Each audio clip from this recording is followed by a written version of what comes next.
ओम नमो भगवते वासुदेवाय. ओम श्री परमात्मने नमः. श्री स्वामी विवेकानंद कृत भक्तियोग. भक्तियोगाचे ध्येय प्रत्यक्ष अनुभूती.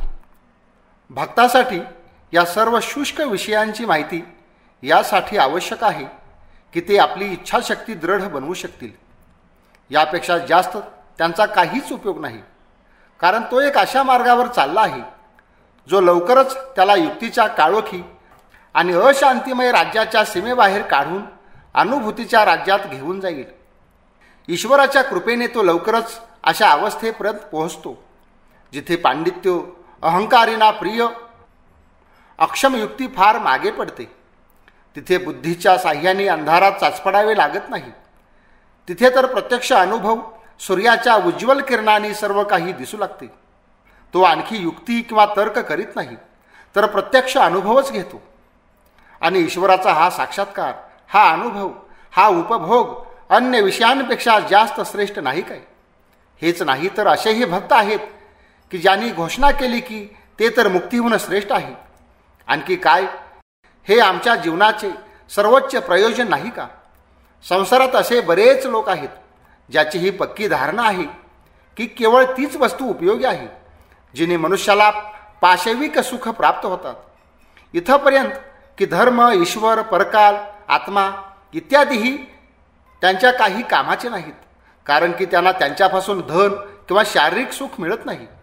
त्यांच्यासाठी अशा सर्व वस्तू ज्या इंद्रियांचा चरितार्थ करीत नाहीत, ज्यांनी वासनेची तृप्ती होत नाही, कोणत्याही कामाच्या नाहीत.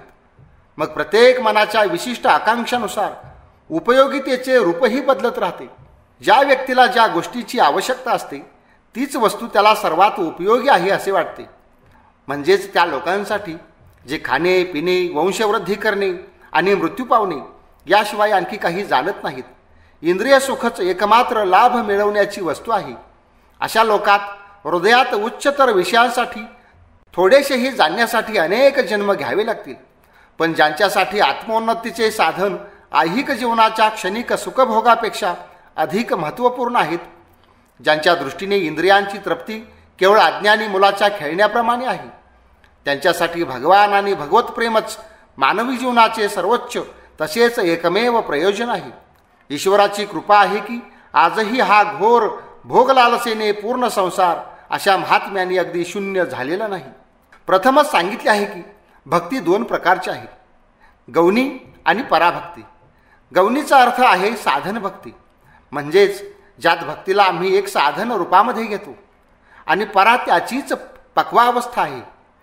क्रमाने आम्ही समजू शकू की भक्तिमार्गावर पुढे जाण्यासाठी साधनावस्थेत काही बाहेरून सहाय्यता घेतल्याशिवाय काम होत नाही. आणि वास्तवामध्ये सर्व धर्माचे पौराणिक आणि रूपकात्मक भाग आपोआपच उपस्थित होतात. तसेच उन्नतीच्या कामी आत्म्याच्या प्रारंभिक अवस्थेत त्याला ईश्वराकडे जाण्यासाठी मदत करतात. ही एक महत्त्वाची गोष्ट आहे. मोठमोठे धर्मात्मा त्याच संप्रदायामध्ये झाले ज्यात पौराणिक भाव आणि क्रिया अनुष्ठानांची रेलचेल आहे. जे सर्व शुष्क मतांध प्रणाली या गोष्टीचा प्रयत्न करतात की जे काही कवित्वमय, सुंदर आणि महान आहे, जे काही भगवत प्राप्तीच्या मार्गावर धडपडत पुढे जाणारे सुकुमार मनासाठी अवलंबन स्वरूप आहे, त्या सर्वाला नष्ट करा. ज्या धर्मप्रणाली धर्मप्रासादाच्या आधार स्वरूप स्तंभानाच गाडण्याचा प्रयत्न करतात, ज्या सत्याच्या संबंधात अज्ञान आणि भ्रमपूर्वक धारणा घेऊन या गोष्टीसाठी प्रयत्नशील आहेत, जे काही जीवनासाठी संजीवनी स्वरूप आहे, जे काही मानवात्मारूपी क्षेत्रात सळसळणारी धर्मलतासाठी पालक व पोषक आहे, ते सर्व नष्ट व्हावे. त्या धर्मप्रणालींना लवकरच हा अनुभव येतो की त्यांच्यामध्ये जे काही उरले आहे ते केवळ पोकळ आहे. अनेक शब्दराशी आणि कोरे तर्क वितर्कांचा केवळ एक स्तूप आहे, ज्यामध्ये कदाचित एक प्रकारची सामाजिक सफाई किंवा तथाकथित सुधारणांचा थोडासा गंध शिल्लक आहे. ज्यांचा धर्म या प्रकारचा आहे त्यातील अधिकतर लोक कळत न कळत जडवादी आहेत. त्यांचे ऐहिक आणि पारलौकिक जीवनाचे ध्येय फक्त भोग आहे. तेच त्याच्या दृष्टीने मानव जीवनाचे सर्वस्व आहे. तीच त्यांची इच्छापूर्ती आहे. मनुष्याच्या ऐहिक सुख स्वच्छंदीपणाला रस्ता साफ करणे इत्यादी कार्यच त्यांच्या मताने मानव जीवनाचे सर्वस्व आहे. अज्ञान आणि मतांधतेच्या या विचित्र मिश्रणात रंगलेले हे लोक जेवढे लवकर आपल्या खऱ्या रंगात येतील आणि जेवढ्या लवकर नास्तिक आणि जडवादींच्या दलात जातील, कारण की तेच त्यांच्यासाठी योग्य आहे, जगाचे तेवढेच मंगल होऊन जाईल.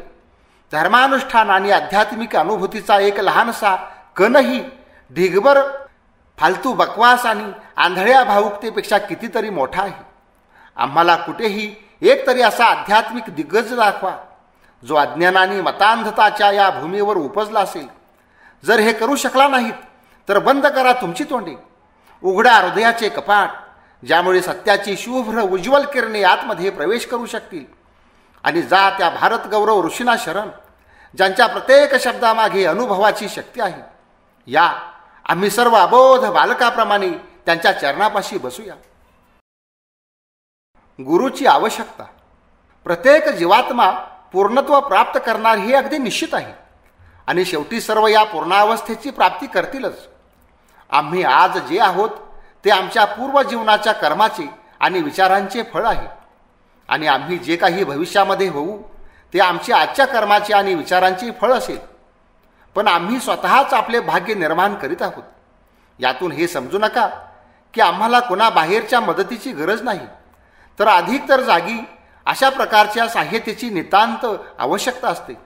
जेव्हा अशी मदत मिळते तेव्हा आत्म्याची उच्चतर शक्ती आणखी आपोआप अव्यक्त प्रतीत होणारे भाव विकसित होतात. आध्यात्मिक जीवन जागृत होते, त्याची उन्नती गतिमान होते आणि अंती साधक पवित्र आणि सिद्ध होतो. ही संजीवनी एखाद्या पुस्तकातून मिळू शकत नाही. या शक्तीची प्राप्ती तर एक आत्मा दुसऱ्या आत्म्याकडूनच करू शकतो, अन्य कुणाकडून नाही. आम्ही जरी सर्व जीवन पुस्तकांचा अभ्यास करीत राहिलो आणि मोठे बुद्धिजीवी होऊ, पण शेवटी आम्ही पाहू की आमची थोडीसुद्धा आध्यात्मिक प्रगती झालेली नाही. ही गोष्ट सत्य नाही की बौद्धिक उन्नतीबरोबर आध्यात्मिक उन्नतीही होईल. पुस्तकांचे अध्ययन करताना आम्हाला कधीकधी हा भ्रम होतो की यामुळे आम्हाला आध्यात्मिक मार्गात मदत होत आहे. पण जर आम्ही अशा अभ्यासातून आपल्यात होणाऱ्या निष्पत्तीचे विश्लेषण केले तर पाहाल की त्यामुळे जास्तीत जास्त आमच्या बुद्धीला काही लाभ होतो, आमच्या अंतरात्म्याला नाही. पुस्तकांचे अध्ययन आमच्या आध्यात्मिक विकासासाठी पुरेसे नाही. हेच कारण आहे की जरी आमच्यातील जवळपास सर्व आध्यात्मिक विषयांवर मोठमोठ्या पांडित्यपूर्ण गोष्टी करू शकतात, पण जेव्हा त्या गोष्टींना कार्यरूपात घडवण्यासाठी यथार्थ आध्यात्मिक जीवन जगण्याच्या वेळी तेव्हा आम्ही आपल्याला सर्वथा अयोग्य समजतो. जीवात्म्याच्या शक्तीला जागृत करण्यासाठी एखाद्या दुसऱ्या आत्म्यातूनच शक्तीचा संचार व्हायला पाहिजे. ज्या व्यक्तीच्या आत्म्यात दुसऱ्या आत्म्याच्या शक्तीचा संचार होतो त्याला गुरु म्हणतात आणि ज्याच्या आत्म्यात ती शक्ती संचारित होते त्याला शिष्य म्हणतात. कोणत्याही आत्म्यात या प्रकारची शक्ती संचार करण्यापूर्वी ज्या आत्म्यात हा संचार होतो त्यात स्वयं ही संचारशक्ती विद्यमान असायला पाहिजे आणि दुसऱ्या ज्या आत्म्यात ही संचारशक्ती संचारित केली जाईल तो तिला ग्रहण करण्यायोग्य असावयास पाहिजे. बीज चांगले आणि सजीव पाहिजे, तसेच जमीनसुद्धा चांगली मशागत केलेली पाहिजे. आणि जेव्हा या दोन गोष्टी असतील तर तिथे धर्माचा अपूर्व विकास होतो. यथार्थ धर्मगुरूमध्ये अपूर्व योग्यता असायला पाहिजे आणि त्याचे शिष्यही कुशल असावेत. जेव्हा दोन्ही अद्भुत आणि असाधारण असतात तेव्हा अद्भुत आध्यात्मिक जागृती होते. असे नसेल तर होत नाही. असेच पुरुष वास्तवात खरे गुरु असतात आणि अशाच व्यक्ती आदर्श शिष्य किंवा साधक म्हणवले जातात. अन्य सर्व लोकांसाठी ही आध्यात्मिकता म्हणजे केवळ एक खेळ आहे. त्यांच्यात फक्त थोडेसे कुतूहल उत्पन्न होते, थोडीशी बौद्धिक स्पृहा जागृत होते, पण ते अजूनही धर्मक्षितिजाच्या या बाह्य सीमेवर उभे आहेत. यामध्ये शंका नाही की त्याचेही थोडे महत्त्व आहे, कारण की काही काळानंतर हाच भाव खरी धर्मपिपासामध्ये परिवर्तित होऊ शकतो. आणि हाही प्रकृतीचा मोठा अद्भुत नियम आहे की भूमी तयार होताच बीज पेरावे लागते आणि ते येतेही. जशी आत्म्याची धर्मपिपासा प्रबल होईल तसे धर्मशक्ती संचारक पुरुष त्या आत्म्याच्या सहाय्यतेसाठी यावयास हवेत आणि ती येतातही. जेव्हा गृहीताच्या आत्म्यात धर्मप्रकाशाची आकर्षण शक्ती पूर्ण आणि प्रबल होते तर या आकर्षणाने आकृष्ट प्रकाशदायिनी शक्ती स्वतःहून येते. परंतु या मार्गामध्ये काही धोकेही आहेत. उदाहरणार्थ या गोष्टीची भीती आहे की ग्रहित आत्म्याने क्षणिक भावुकतेलाच उगीचच वास्तविक धर्मपिपासा न समजावे. आम्ही आपल्या जीवनात याचे परीक्षण करू शकतो. आमच्या जीवनकाळामध्ये असे बऱ्याच वेळा होते की आमच्या अत्यंत प्रिय व्यक्तीचा मृत्यू होतो आणि त्यामुळे आम्हाला खूप मोठा धक्का बसतो. जेव्हा आम्हाला असे वाटते की आम्ही ज्याला पकडू इच्छित होतो ते तर आमच्या हातातून निसटून जात आहे, जणू पायाखालची जमीन ढासळत आहे, आमच्या डोळ्यांसमोर अंधार होत आहे आणि आम्हाला एखाद्या दृढ आणि उच्चतर आश्रयाची आवश्यकता अनुभवास येते. आम्ही विचार करतो की आता आम्हाला अवश्य धार्मिक व्हावे लागेल. काही दिवसानंतर हे भावतरंग नष्ट होतात आणि जिथे होतो तिथेच राहतो. आमच्यातील बहुतेक सर्व अशा भावतरंगांना धर्मपिपासा समजतात आणि जोपर्यंत आम्ही त्या क्षणिक आवेशाच्या धोक्यात राहू तोपर्यंत धर्मासाठी खरी स्थायी व्याकुळता येणार नाही. तोपर्यंत आम्हाला असा पुरुष मिळणार नाही जो आमच्यामध्ये धर्मसंचार करू शकेल. म्हणजेच जेव्हा कधी या भावना उदित होतील की अरे, मी सत्याच्या प्राप्तीसाठी इतके प्रयत्न केले तरीही काही झाले नाही, माझे सर्व प्रयत्न वाया गेले, तर त्यावेळी अशी तक्रार करण्याऐवजी आमचे प्रथम कर्तव्य हे असेल की आम्ही स्वतःलाच विचारावे, आपल्या हृदयाचे परीक्षण करावे आणि पहा की आमची तीच स्पृहा यथार्थ आहे किंवा नाही. असे करण्याने लक्षात येईल की अधिकतर स्थळी आम्ही सत्याला ग्रहण करण्याच्या लायकीचेच नव्हतो. आमच्यात धर्मासाठी खरी पिपासा नव्हतीच. मग शक्तिसंचारक गुरुच्या संबंधात तर आणखीही मोठमोठे धोक्यांची संभावना आहे. बरेच लोक असे असतात की जे स्वतः फार अज्ञानी आहेत, परंतु अहंकाराने ते स्वतःला सर्वज्ञ समजतात. इतकेच नाही तर दुसऱ्यांनाही आपल्या खांद्यावर घेऊन जाण्यास तयार असतात. याप्रमाणे एक आंधळा दुसऱ्या आंधळ्याची काठी बनून दोघेही खड्ड्यामध्ये पडतात.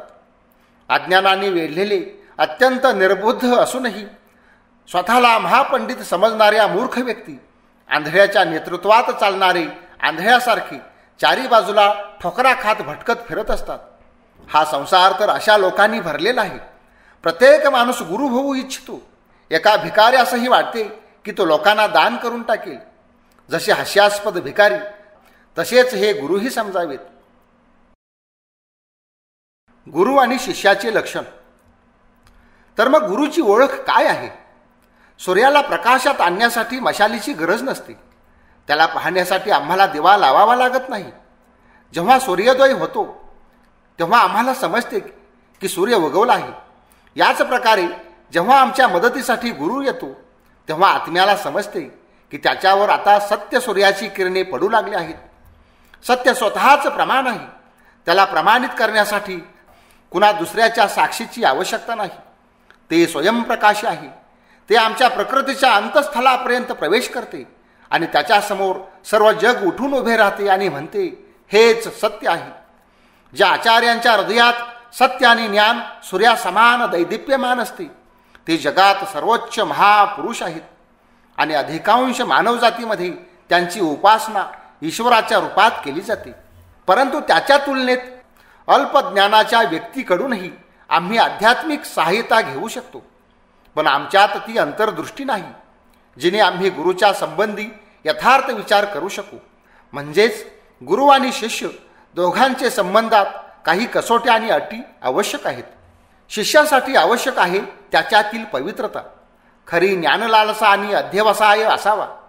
अपवित्र आत्मा कधी यथार्थ धार्मिक होऊ शकत नाही. धार्मिक होण्यासाठी तन मन आणि वचनाची शुद्धता नितांत आवश्यक आहे. राहिली ज्ञानलालसाची गोष्ट, यासंबंधी एक सनातन सत्य आहे की आम्ही जे इच्छितो तेच आम्हाला मिळते. ज्या वस्तूची अंतकरणापासून आम्ही इच्छा धरत नाही ती आम्हाला मिळतच नाही. धर्मासाठी खरी व्याकुळता असणे फार कठीण गोष्ट आहे. ते इतके सरळ नाही जितके आम्ही बहुधा अनुमान करतो. धर्मासंबंधी गोष्टी ऐकणे, धार्मिक पुस्तके वाचणे, केवळ इतक्यानेच हे समजू नये की हृदयामध्ये खरी लालसा आहे. त्यासाठी तर आम्हाला सतत पाशविक प्रकृतीबरोबर झुंजावे लागेल, लढावे लागेल आणि त्याला आपल्या ताब्यात आणण्यासाठी अविरत प्रयत्न करावे लागतील. कुठपर्यंत?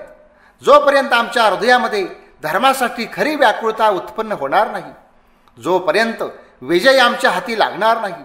ही काही 1-2 दिवसाची गोष्ट नाही, काही वर्षे किंवा काही जन्माचीही गोष्ट नाही. यासाठी शक्यता आहे की शेकडो जन्म आम्हाला याच प्रकारचा संघर्ष करावा लागू शकतो. कुणाला थोड्या काळामध्येच सिद्धी प्राप्त होईल, पण जर त्याच्यासाठी अनंत काळापर्यंत ही वाट पाहावी लागणार असेल तर आम्हाला तयार राहायला पाहिजे. जो शिष्य या प्रकारे अध्यवसायाच्या बरोबर साधनेत प्रवृत्त होतो त्याला सिद्धी नक्की प्राप्त होते. गुरुच्या संबंधी हे जाणणे जरुरीचे आहे की त्यांना शास्त्रांचे मर्म ज्ञात असावे. तसे तर सर्व जगच बायबल, वेद आणि कुराण वाचतात, पण त्या तर केवळ शब्दांच्या राशी आहेत. धर्माच्या केवळ सुकलेल्या ढाळे आहेत.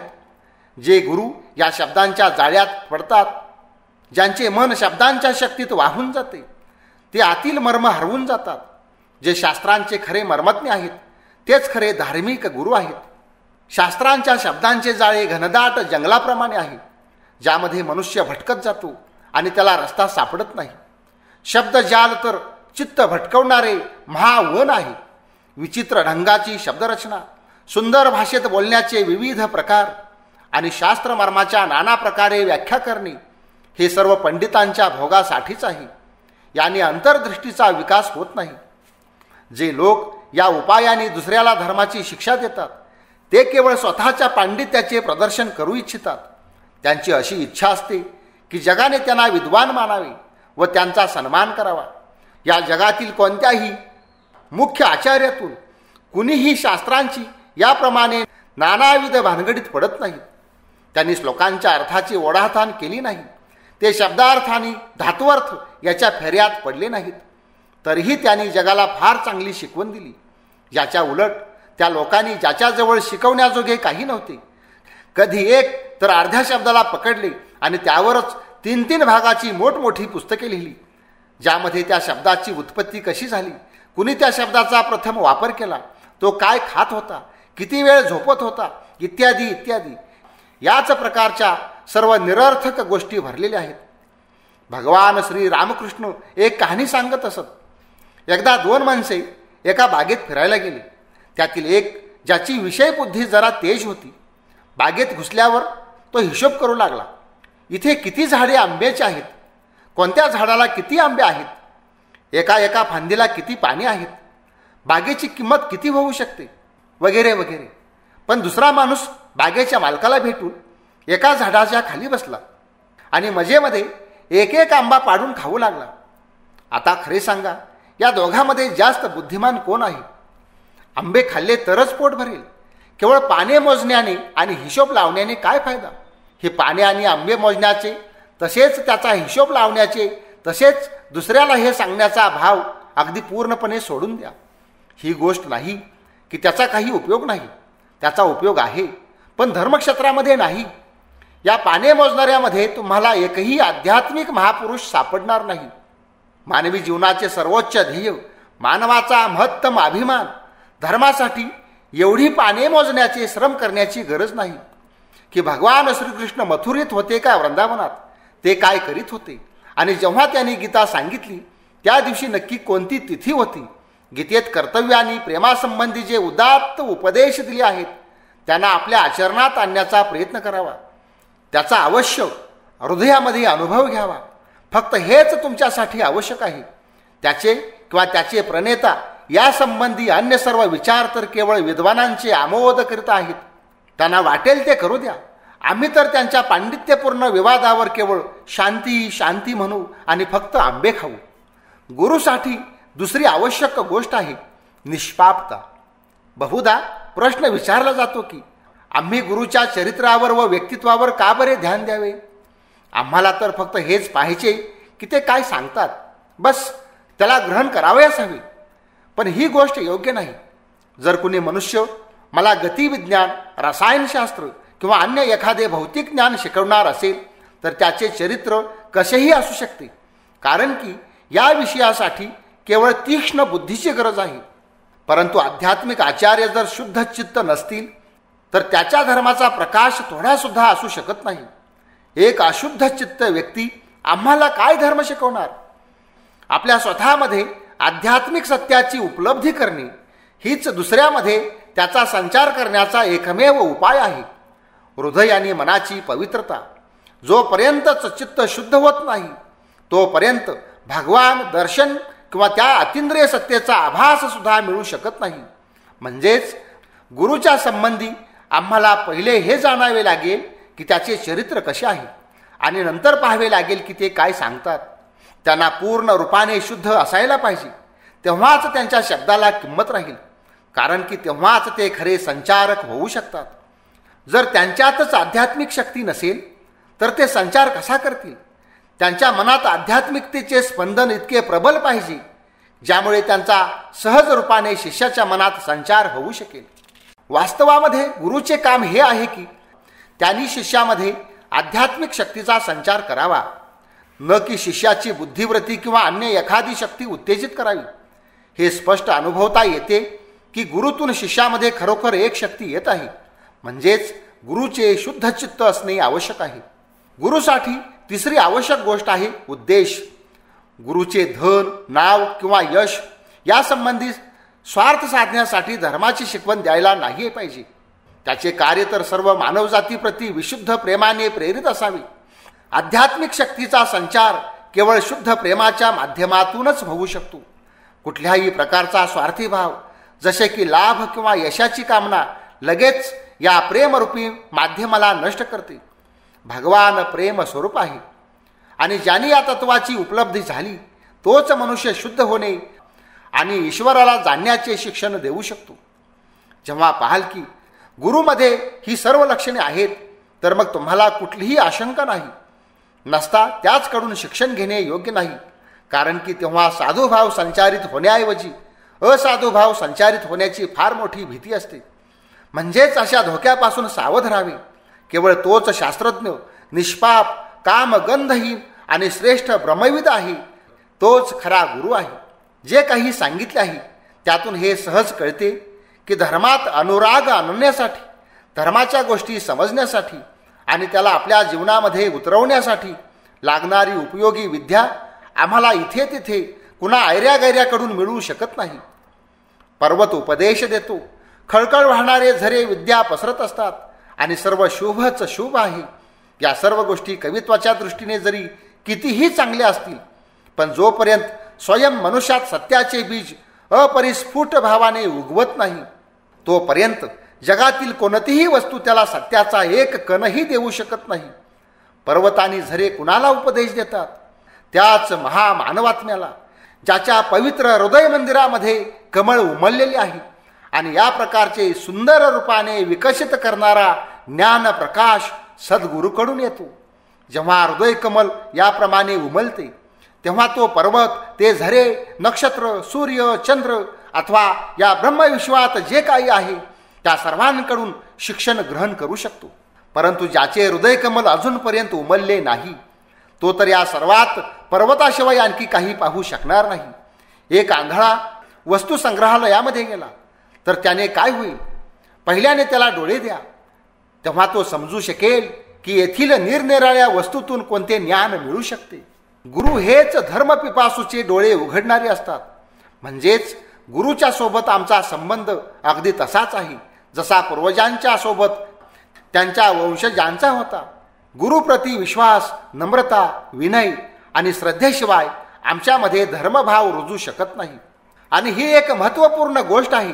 ज्या देशात गुरु आणि शिष्याचे अशा प्रकारचे चांगले संबंध विद्यमान आहेत, फक्त तिथेच असाधारण आध्यात्मिक पुरुष उत्पन्न झाले. आणि ज्या देशात या प्रकारच्या गुरु शिष्य संबंधाची उपेक्षा झाली तेथील धर्मगुरू केवळ एक वक्ता म्हणून राहिले. गुरुला स्वार्थ असतो त्याची दक्षिणा आणि शिष्याचा स्वार्थ असतो गुरूंच्या शब्दांचा, जे तो त्याच्या डोक्यात ठासून भरू इच्छितो. असे होते की दोघेही आपला आपला रस्ता धरतात.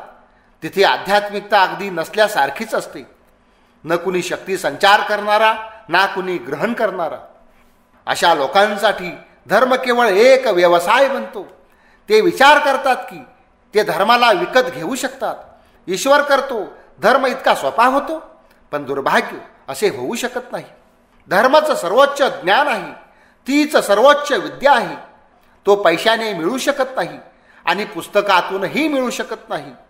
तुम्ही जरी विश्वाचा कानाकोपरा शोधा, हिमालय, आल्प्स, काकेशच्या शिखरावर चढा, अथांग सागराच्या तळाशी जा, तिबेट आणि गोबी वाळवंटाची धूळ चाळा, पण जोपर्यंत तुमचे हृदय धर्माला ग्रहण करण्यासाठी तयार होत नाही आणि जोपर्यंत गुरुचे आगमन होत नाही तोपर्यंत धर्म कुठेही मिळणार नाही.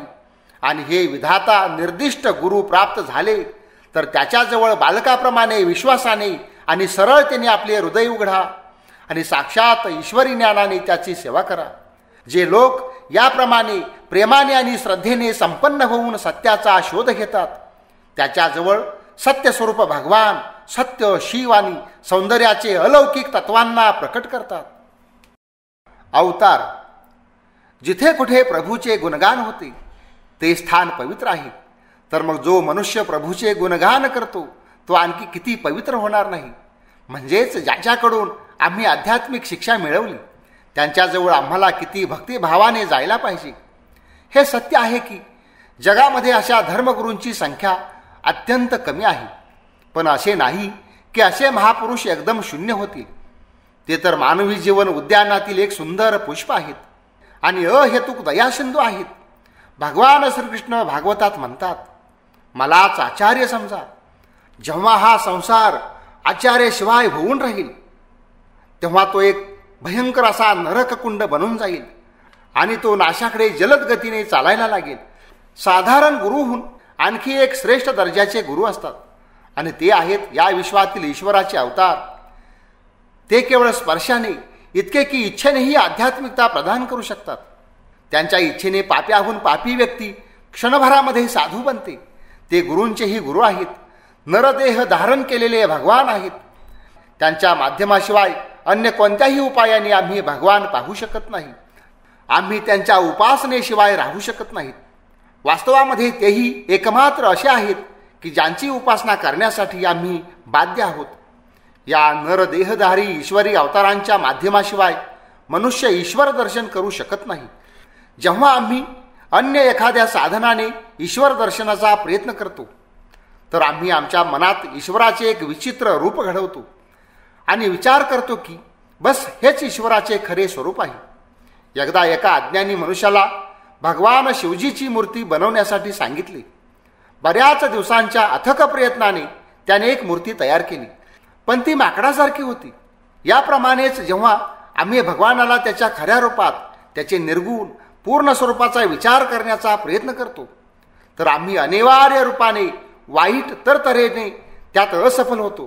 कारण की जोपर्यंत आम्ही मनुष्य आहोत तोपर्यंत मनुष्याहून उच्चतर रूपात आम्ही त्याची कल्पना करू शकत नाही. एक वेळ अशी येईल जेव्हा आम्ही मानव प्रकृतीपासून दूर जाऊ आणि जेव्हा आम्ही त्यांना त्यांच्या खऱ्या रूपामध्ये पाहू शकू. पण जोपर्यंत आम्ही मनुष्य आहोत तोपर्यंत आम्हाला त्यांची उपासना मनुष्यात आणि मनुष्याच्या रूपातच करावी लागेल. तुम्ही वाटल्यास कितीही लंब्या चौड्या गोष्टी करा, कितीही प्रयत्न करा, पण तुम्ही भगवंताचा मनुष्याच्या शिवाय आणखी कुठलाही विचार करू शकत नाही. तुम्ही जरी ईश्वर आणि विश्वातील सर्व वस्तूवर विद्वत्तापूर्ण लांब लांब भाषणे दिली, मोठे युक्तिवादी बना आणि आपल्या मनाची समजूत घाला की ईश्वर अवताराच्या या सर्व गोष्टी व्यर्थ आणि अर्थहीन आहेत, पण क्षणभरासाठी सहज बुद्धीने विचार तर करा. या प्रकारच्या अद्भुत विचार बुद्धीने काय प्राप्त होते? काही नाही, शून्य, केवळ काही शब्दांची रास. आता भविष्यात जेव्हा कधी तुम्ही कोणा माणसाला अवतार पूजेविरुद्ध एक मोठे विद्वत्तापूर्ण भाषण देत असताना ऐकाल तर सरळ त्याच्याजवळ जा आणि विचारा, ईश्वरासंबंधी तुझी धारणा काय आहे? सर्व शक्तिमान, सर्व व्यापी इत्यादी शब्दांचा उच्चार केल्याने तो शब्द ध्वनीच्या अतिरिक्त आणखी काय समजतो? तेव्हा तुम्हाला दिसेल वास्तवात त्याला काहीच समजत नाही. तो त्याचा कोणताही असा अर्थ काढू शकत नाही जो त्याच्या स्वतःच्या मानवी प्रकृतीने प्रभावित झालेला नसेल. या बाबतीत तर त्याच्यात आणि रस्त्यावर चालणारा अशिक्षित गावंढळ माणसात काहीच फरक असत नाही. तरीही तो अशिक्षित माणूसच कितीतरी चांगला, कारण कमीत कमी तो शांत तरी राहतो. तो विश्वाची शांती भंग करीत नाही. पण लांबलचक भाषणे देणारी ती व्यक्ती मनुष्य जातीत अशांती आणि दुःख उत्पन्न करते. धर्माचा अर्थ आहे प्रत्यक्ष अनुभूती. म्हणजेच या अनुभूती आणि फालतू गोष्टीत जो विशेष फरक आहे तो आम्ही चांगल्या रीतीने पाहायला पाहिजे. आत्म्याच्या गंभीरतम प्रदेशात आम्ही जो अनुभव करतो तीच प्रत्यक्षानुभूती आहे. या संबंधी सहज बुद्धी जेवढी असहज दुर्लभ आहे तितकी दुसरी कोणती वस्तू नाही. आम्ही आपल्या वर्तमान प्रकृतीने सीमित होऊन ईश्वराला केवळ मनुष्याच्या रूपातच पाहू शकतो. समजा म्हैशीला इच्छा झाली की ईश्वराची उपासना करावी, तर ती आपल्या स्वभावानुसार ईश्वराला एका मोठ्या म्हशीच्या स्वरूपात पाहिल. जर एखादा मासा ईश्वराची उपासना करू इच्छित असेल तर त्याला ईश्वराला एका मोठ्या माशाच्या स्वरूपाचा विचार करावा लागेल. याचप्रमाणे मनुष्यही ईश्वराला मनुष्याच्या रूपातच पाहतो. असा विचार करू नका की या सर्व विभिन्न धारणा केवळ विकृत कल्पनांनी उत्पन्न झाल्या आहेत. मनुष्य, म्हैस, मासा हे जणू वेगवेगळी भांडी आहेत. ही सर्व भांडी आपल्या आपल्या आकार आणि जलधारण शक्तीनुसार ईश्वररूपी सागराच्या जवळ पाणी भरण्यासाठी जातात. पाणी मनुष्यात मनुष्याचे रूप घेते, म्हैशीमध्ये म्हशीच्या रूपामध्ये होते, माशामध्ये माशाचे रूप घेते. प्रत्येक भांड्यात तेच ईश्वररूपी सागराचे पाणी आहे. जेव्हा मनुष्य ईश्वराला पाहतो तर तो त्याला मनुष्य रूपात दिसतो. जर पशूंना ईश्वरासंबंधी काही ज्ञान असेल तर ते आपापल्या रूपातच त्याला पाहतील. म्हणजेच आम्ही ईश्वराला मनुष्याशिवाय अतिरिक्त कुठल्याही रूपात पाहू शकत नाहीत आणि यामुळे आम्हाला मनुष्याच्या रूपातच त्यांची उपासना करावी लागेल. याशिवाय दुसरा मार्ग नाही. दोन प्रकारचे लोक ईश्वराची मनुष्य रूपात उपासना करीत नाहीत. एक तर नरपशु, ज्याला धर्माचे काहीच ज्ञान नाही, आणि दुसरे परमहंस, जे मानव जातीच्या सर्व दुर्बलताच्या पलीकडे गेलेले आहेत आणि जे मानवी प्रकृतीच्या सीमेबाहेर गेले आहेत. त्यांच्यासाठी सर्व प्रकृती आत्मस्वरूप झाली आहे. तेच ईश्वराची खऱ्या रूपामध्ये उपासना करू शकतात. अन्य विषयाप्रमाणे इथेही दोन तरतम भाव एकसारखेच दिसतात. अतिशय अज्ञानी आणि परमज्ञानी दोघेही उपासना करीत नाहीत. नरपशु अज्ञानामुळे उपासना करीत नाहीत आणि जीवनमुक्त आपल्या आत्म्यात परमात्म्याचा प्रत्यक्ष अनुभव घेतला आहे, म्हणून त्याच्यासाठी उपासनेची आवश्यकताच राहत नाही. या दोन चरमभावाच्या मध्ये असलेला कुणीही मनुष्य जर येऊन तुम्हाला म्हणाला की तो मनुष्याच्या रूपात ईश्वराला भजणारा नाही, तर त्याच्यावर दया करा. त्याला अधिक काय सांगणार? तो तर फालतू बकवास करणार आहे. त्याचा धर्म अविकसित आणि पोकळ बुद्धिवाल्यांसाठी आहे. ईश्वर मनुष्याच्या दुर्बलतेला समजतात आणि मानवतेच्या कल्याणासाठी नरदेह धारण करतात. भगवान श्रीकृष्णाने अवतारासंबंधी गीतेत सांगितले आहे, जेव्हा धर्माला ग्लानी येते आणि अधर्म पराकोटीला जातो तेव्हा तेव्हा मी अवतार घेतो, साधूंच्या रक्षणासाठी आणि दुष्टांचा नाश करण्यासाठी, तसेच धर्मस्थापनेसाठी मी युगायुगामध्ये अवतीर्ण होत असतो. मूर्ख लोक मला जगदीश्वराच्या यथार्थ रूपात न जाणल्यामुळे माझ्या नरदेहधारी रूपाची अवहेलना करतात. भगवान श्री रामकृष्ण म्हणत होते, जेव्हा एक फार मोठी लाट येते तेव्हा लहान नाले आणि खड्डे काठोकाठ भरून जातात. या प्रकारे जेव्हा एक अवतार जन्म घेतो तेव्हा समस्त संसारात आध्यात्मिकतेचा एक महापूर येतो आणि लोक वायूच्या कणाकणात धर्मभावाचा अनुभव घेऊ लागतात. मंत्र. या अवतारी महापुरुषांच्या नंतर आपण आता सिद्ध गुरूंची चर्चा करू. त्यांना मंत्राद्वारे शिष्यात आध्यात्मिक ज्ञानाचे बीजारोपण करावे लागते. हे मंत्र काय आहेत? भारतीय दर्शनानुसार नाव आणि रूपच या जगाचे अभिव्यक्तीचे कारण आहेत. मानवीय अंतर्जगतामध्ये एकही अशी चित्तवृत्ती असू शकत नाही जी नामरूपात्मक नाही. जर हे सत्य असेल की प्रकृती सर्वत्र एकाच नियमाने निर्मित झालेली आहे, तर मग या नामरूपात्मकतेला समस्त ब्रह्मांडाचा नियम म्हणावे लागेल. जसे मातीच्या एका ढेकळाला जाणल्यावर मातीच्या सर्व वस्तूंचे ज्ञान होते, तसेच या देहपिंडाला जाणल्यावर समस्त विश्व ब्रह्मांडाचे ज्ञान मिळते. रूप वस्तूचा जणू एक तुकडा आहे आणि नाव किंवा भाव आतील गाभा शरीर आहे. रूप आणि मन किंवा अंतकरण आहे नाम. आणि वाकशक्तियुक्त समस्त प्राण्यांमध्ये या नामाच्या बरोबर त्याचे वाचक शब्दांचा अभेद्य असा योग राहतो. मनुष्याच्या आत वेष्टी, महत किंवा चित्तामध्ये विचार तरंग आधी शब्दाचे रूप घेतात आणि नंतर ते त्यापेक्षा स्थूल रूप धारण करतात. बृहत ब्रह्मांडातही ब्रह्मा हिरण्यगर्भ वा समष्टी महत्ने पहिले आपल्या नामाला, नंतर रूपाच्या आकारात म्हणजेच परिदृश्यमान जगताच्या आकारात अभिव्यक्ती केली. हे सर्व व्यक्त इंद्रियग्राह्य जगाचे रूप आहे आणि याच्या मागे अनंत अव्यक्त स्फोटाचा अर्थ, समस्त जगाच्या अभिव्यक्तीचे कारण शब्द ब्रह्म, समस्त नाम अर्थात भावाचा नित्य समवायी उपादान स्वरूप हा नित्य स्फोटच ती शक्ती आहे जिने भगवान या विश्वाची सृष्टी करतात. हेच नाही तर भगवान पहिले स्फोट रूपात परिणत होतात आणि त्यानंतर स्वतःला त्याहून स्थूल इंद्रियग्राह्य जगाच्या रूपामध्ये परिणत स्वतःला करून घेतात. या स्फोटाचा एकमात्र वाचक शब्द ओम आहे आणि आम्ही कोणत्याही उपायाने शब्दाच्या भावाला वेगळे करू शकत नाही. यामुळे हा ओम सुद्धा या नित्य स्फोटाशी नित्य संयुक्त आहे. म्हणजेच समस्त विश्वाची उत्पत्ती सर्व नामरूपाची जननी स्वरूप या ओंकार रूप पवित्रतम शब्दानेच मानली जाऊ शकते. या संबंधी ही शंका उपस्थित होऊ शकते की जर शब्द आणि भावामध्ये नित्य संबंध आहे तर एकाच भावाचे अनेक वाचक शब्द होऊ शकतात. यामुळे हे आवश्यक नाही की हा ओम नामक शब्द विशेषच सर्व जगाच्या अभिव्यक्तीच्या कारणस्वरूप भावाचा वाचक असेल. तर यावर आमचे उत्तर असे आहे की एकमेव हा ओमच या प्रकारचा सर्व भावव्यापी वाचक शब्द आहे. अन्य कोणताही त्याच्या समान नाही. स्फोटच सर्व भावांचे उपादान आहे. तरीही तो स्वयंपूर्ण रूपाने विकसित कोणता विशिष्ट भाव नाही. अर्थात जर त्या सर्व भेदांना जे एक भावाला दुसऱ्या भावापासून वेगळे करतात काढून टाकावे तर जे काही शिल्लक राहील तेच स्फोट आहे. यामुळे या स्फोटाला नादब्रह्म असे म्हणतात. आता गोष्ट ही की या अव्यक्त स्फोटाला प्रकाशित करण्यासाठी जर एखाद्या वाचक शब्दाचा उपयोग केला तर तो शब्द त्याला इतके विशिष्ट करतो की त्याचा पुन्हा स्फोट शिल्लकच राहत नाही. यामुळे जो वाचक शब्दाला सर्वात कमी विशेष भाव संपन्न करील पण त्याचबरोबर त्याच्या स्वरूपाला यथासंपन्न पूर्ण रीतीने प्रकाशित करील तोच त्याचा सर्वात खरा वाचक असेल. आणि हा वाचक शब्द आहे एकमेव ओम. कारण की ही 3 अक्षरे अ, उ आणि म ज्यांचा एकाच वेळी उच्चार केल्यास ओम होतो.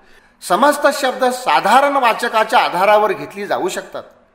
अक्षर अ सर्व शब्दात सर्वात कमी विशेष भावा संपन्न आहे. यामुळे भगवान कृष्ण गीतेत म्हणतात अक्षरामध्ये मी अकार आहे.